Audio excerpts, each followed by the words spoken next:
As a fly tyer, there are few materials that get me more excited than a nice Hungarian partridge skin.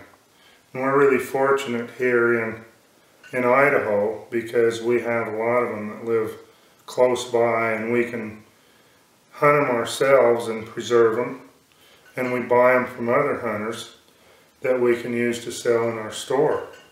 And they're always limited because we don't go out and kill everything around, but we're able to really be fortunate to get some beautiful hunt skins.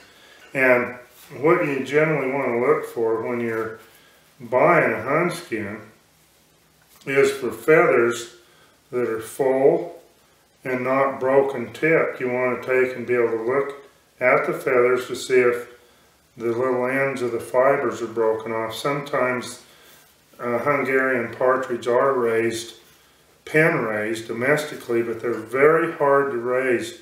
From talking to bird people that raise pheasants and whatnot, the Huns are a little harder. And another thing you want to look for is that way up here in the neck, the feathers still need to be full. These are the last feathers to fill in. So if a Hun is killed early in the season before it gets cold, generally these feathers are not going to be all filled out and you're not going to have nice full feathers.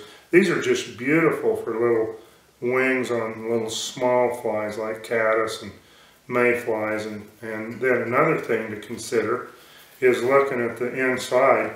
This is a Hungarian partridge skin that's been preserved with borax, and all the fat has been scraped off very carefully. And it takes quite a bit of work to get these things so that they're preserved properly and then stretched.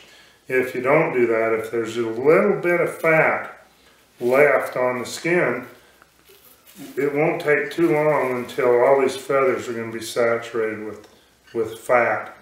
And the great advantage of wild bird feathers, no matter whether it's a partridge or a grouse or a pheasant, as compared to a domestic bird, is the feathers will stay full.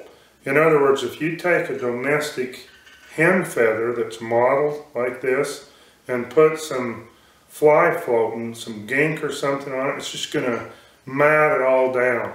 But these feathers, you can take fly floating and apply it to the feathers, and they'll still just really hold their shape.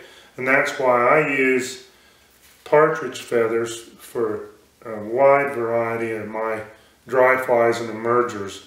I like to use these little gray feathers up here for mayfly wings and light colored insects, and then I tend to be back in here in the back with these darker mottled feathers more for caddis flies and darker flies. So anyway, these are great. We're fortunate to be able to have these around here because they're really special, beautiful little birds, and they sure make wonderful flies.